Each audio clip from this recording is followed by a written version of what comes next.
Yeah, welcome to the presentation about SmartLabOER e-learning for the lab. Yeah, this presentation is not a tutorial. It's not for us. It's for you because we are looking for you. We are looking for people who can help us with realizing the SmartLabOER. So what is it about? SmartLabOER, it's about real-time open educational resources content in the lab context. And that's what we want to realize in the context of this project. Well, let's start right away with the problem which is behind this project. So the problem is that if you think of courses like bioengineering, biotechnology, chemistry, or applied microbiology or whatsoever, what is essential are always lab courses. And lab courses, you cannot simulate everything. At the end, people need to work with their hands in the lab. And the problem is for some people that even if you have an optimal preparation, many students are overburdened for the things they have to do in the lab because a lot of the things have to be done or the lab equipment is complex and so on. And this means that in the lab, the performance of the students is often not very good because they don't know what to do or when to do what. And then, of course, you cannot really learn how to work with your hands. Now, here, of course, a good preparation is important, and we worked on a good preparation. But the other thing, which is certainly important, would be a help during the lab course. And this is what we want to realize in the context of this project. We want to have a real-time interactive tutorial during the lab course to help the students performing and really to concentrate on what they have to do with their hands. And this would allow to reduce errors and reduce, of course, the stress level and therefore increase the learning and quality substantially. So in brief, how this really look like. So what we want to do in this project, which is based on projects we have done already in the past, are we want to provide interactive real-time tutorials, which are basically HTML5 based. So therefore, you can run them on every device or every web browser with a standalone web browser. The devices we want to use, that depends on where we are. So at Kleve, what we plan to do is we want to use so-called smart classes. In this case, these are RealWare HMT1 smart classes, where you have a little monitor here. And in this monitor, then you can display the steps, what have to be done. And this, of course, also can be interactive, and even you can do remote calls and so on. In Köln and Aachen, what we want to do there we want to use iPads. So we want to show in this project, we want to go for 2 different devices, and of course it should run on any device at the end. So of course these devices are provided by then the university, because you don't want to have the students in the lab to take their own equipment, which then at the end could be contaminated. Now, this should all be integrated into the cloud or learning management system. This is in the case of Cologne, I think. No, in case of Aachen, I think it's Ilias. And we use Moodle here at the Hochschule Rhein-Waal in Kleve. And everything is stored at the university cloud. So what we also want to have is a simple to use editor for creating the tutorials. So the tutorials at the end are HTML5 files. You will see it in a moment how these can look like, but it's you want to set up different tutorials and you want to be able to do that. This is what we want to provide in the context of this course. Now, how does it look like? So this is an example of Junior during a demonstration experiment where he worked with a different type of smart classes in this case, and he set up and he demonstrated pH regulation, which was interactively shown. This we presented at the Fair Trade in Hanover in this case.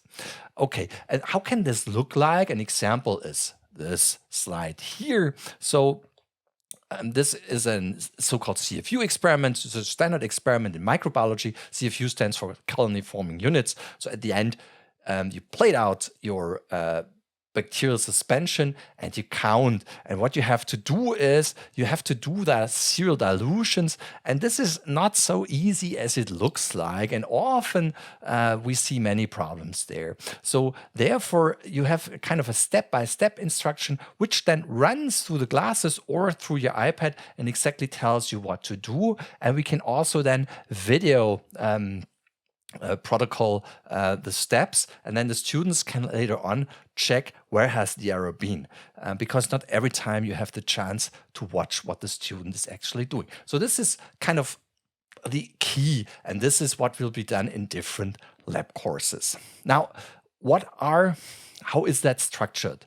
I already said one part is the part of the Rhein-Waal University. I'm here from the Rhein-Waal University, professor for biotechnology and bioengineering, and at the same time, we are at the Rhein-Waal University the project lead. And the project is separated in 3 different sub-projects where this is implemented. In our case, at the Rhein-Waal University, it's implemented in the field of applied microbiology.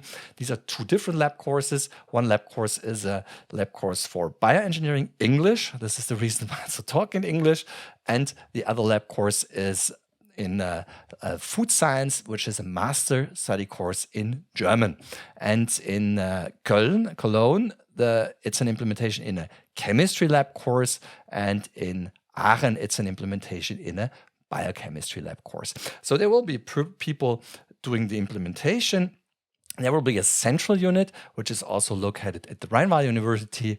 And there, it's about the general design of the tutorials, the setup of these editors, the system integration, and the overall project coordination. So this is the structure, and the implementation at the different sites encompass several things. So one thing is, of course, the setup of the specific real-time tutorial for applied microbiology.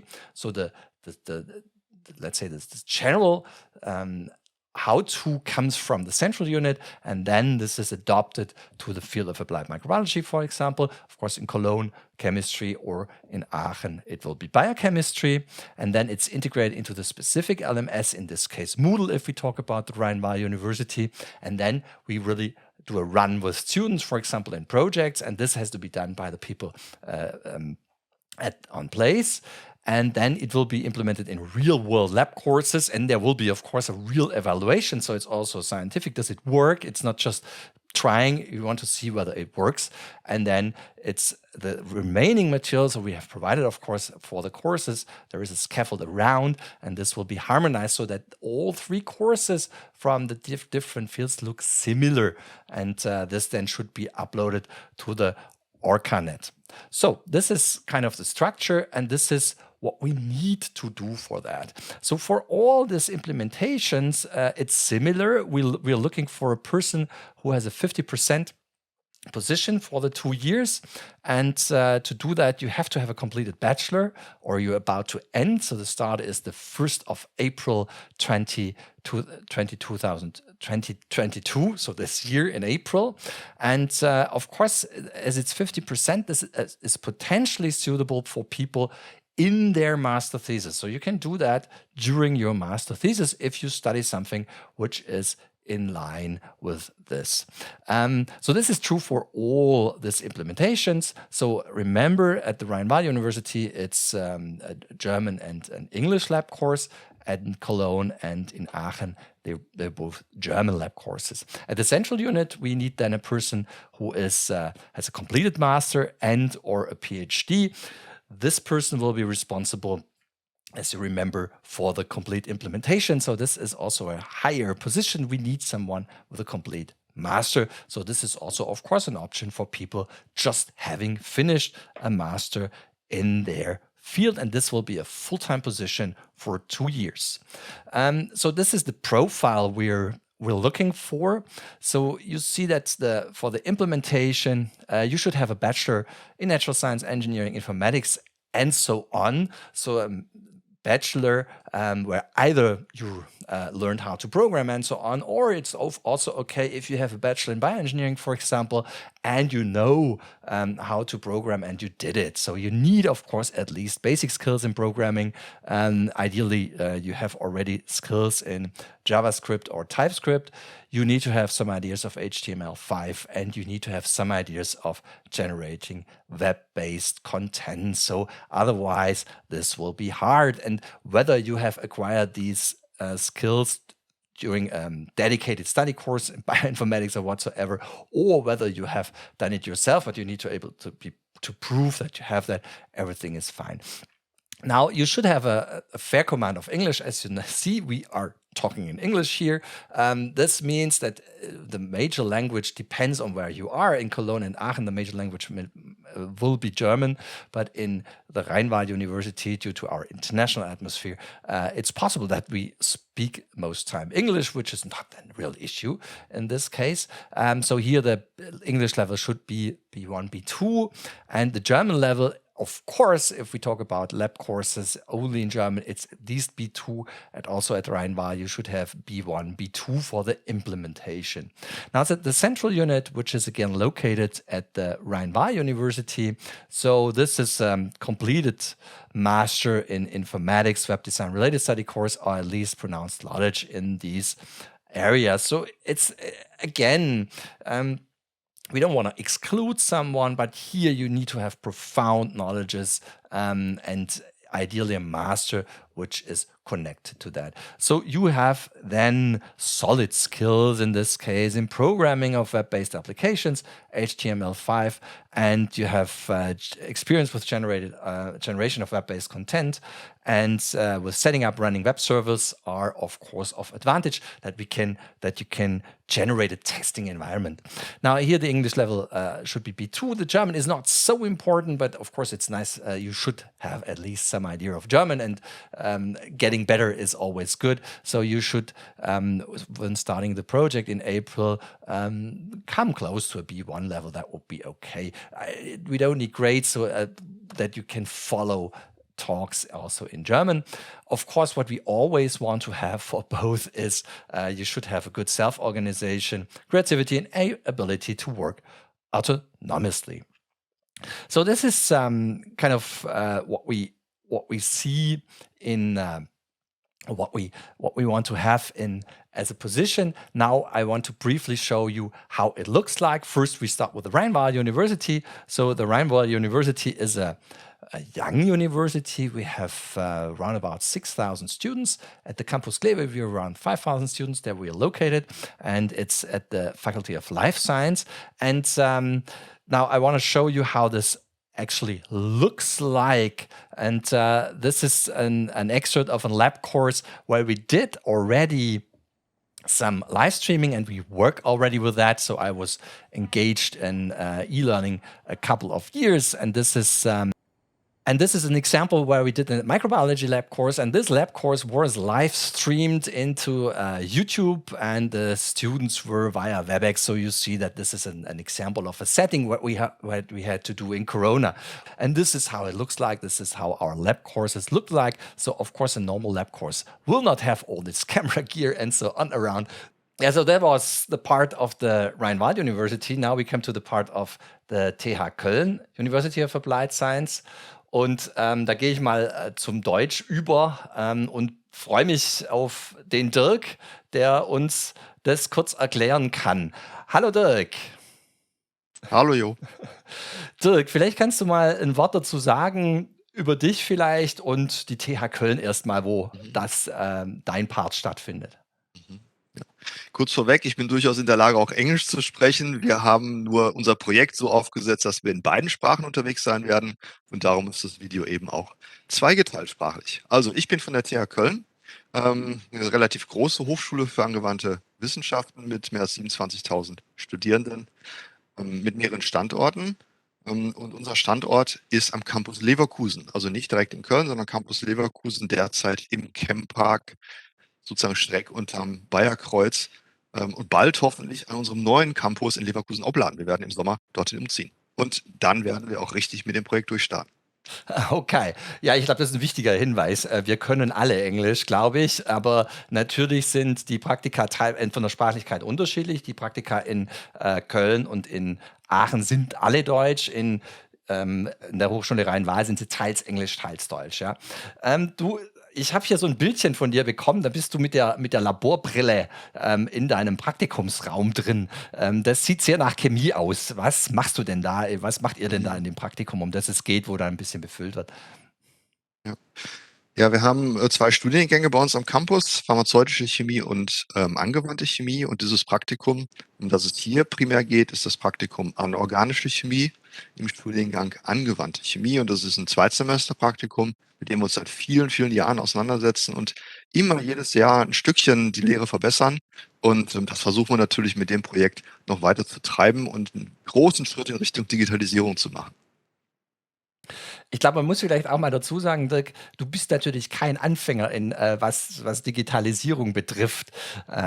Und ich glaube, du hast in deiner Bescheidenheit vergessen zu erwähnen, dass du auch Studiendekan bist dort an eurer Fakultät. Mhm. Ja, vielen Dank für die Blumen. Ja, Studiendekan in der Tat. Das heißt, ich beschäftige mich schon seit einigen Jahren mit dem Thema Lehre und auch Digitalisierung. Und wir setzen schon seit vielen Jahren auch beispielsweise Videos sehr intensiv in der Hochschullehre ein mit großem Erfolg. Und jetzt wollen wir es noch interaktiver gestalten. Das ist Teil des Projekts. Okay, wunderbar. Ich glaube, dann ist es für die Leute, die sich für uns interessieren, ich glaube, schon mal geklärt. Herzlichen Dank, Dirk. Dann würde ich mal weiterschauen. Ja, jetzt freue ich mich, dass auch Jost kurz Zeit hat, sein Projekt zu präsentieren, das dann in der FH Aachen Campus Jülich ist. Auch Jost, das so viel sei vorweg gesagt, kann auch sehr gut Englisch, aber auch hier ist es so, dass das Praktikum auf Deutsch ist und der Studiengang auf Deutsch ist. Deshalb machen wir das hier auch auf Deutsch. Ja, hallo Jost, super, dass es kurz geklappt hat. Ja, hallo. Freut mich auch, dass ich dabei sein kann. Ja, wir freuen uns natürlich erstmal, dass wir den Antrag durchgekriegt haben. Vielleicht muss man das auch mal dazu sagen. Wir haben das nämlich schon, das ist jetzt nicht neu, das haben wir schon mal versucht, weil wir auch aus diesem DigiFellow-Programm kommen und uns da auch kennen und uns da schon mal drin versucht haben in dem Programm und auch Jost schon länger dabei ist. Jost, vielleicht auch du, vielleicht noch erstmal so ein Wort zu deiner Person und zur FH Aachen und Campus Jülich. Ja, also zu meiner Person. Mein Name ist Jost Seibler an der FH Aachen, Campus Jülich. Campus Jülich sind 3000 Studierenden etwa. Insgesamt ist die FH Aachen mit 13.000 Studierenden auch relativ groß. Und ich bin seit etwa 6 Jahren intensiver in der Lehre aktiv. Und zwar ziemlich mit Beginn meiner Tätigkeit als Professor hat mich das sehr angetrieben, die Lehre zu verbessern. Und im Fellowship für digitale Lehre haben wir uns kennengelernt und seitdem verbessere ich auch sehr stark das Praktikum Biochemie. Das ist aufgehängt im Studiengang Biotechnologie, um da den Studierenden das Leben leichter zu machen und letztendlich sollen die Studierenden auch mehr lernen, mehr rausziehen aus dem Praktikum. Okay, ich bin gerade im Blick im Praktikumsraum rein. Also bei dir geht es ums Praktikum Biochemie in dem Fall. Ganz genau. Mhm. Da geht es um sehr praktische Inhalte, sehr lebensnah. Wir haben auch das Praktikum dahingehend umgestaltet, dass die Fragestellungen sehr stark von den Studierenden kommen. Okay, herzlichen Dank. Das ist vielleicht ein ganz wichtiger Punkt. Das sind so unterschiedliche Aspekte, die wir bei den Sachen betrachten und auch den Fokus teilweise ein bisschen anders legen. Und da geht es auch dieses Freiere, was wir da reinnehmen wollen. Ja, ich glaube, damit ist eigentlich alles gesagt. Da würde ich mich jetzt bei euch zwei erstmal herzlich bedanken und auf Wiedersehen sagen. So, I'm already at the end of the presentation. And of course, if there are remaining questions, feel free to contact us. And of course, if you feel that this is your position, don't forget to contact us. The easiest thing is via email. So send us an email. So here are the contact addresses. So for the central position, and of course for the position at in the implementation position at the Rhein-Main University, use my email address. If you want to apply at Cologne or in Aachen, you use accordingly the other addresses of Professor Budinski or Professor Seiler. So that's it for this presentation. I hope that I could show you why we are so excited about this project and make you also excited. And I hope that you think of applying for this position, that we can start and do a really cool project starting from April. Goodbye.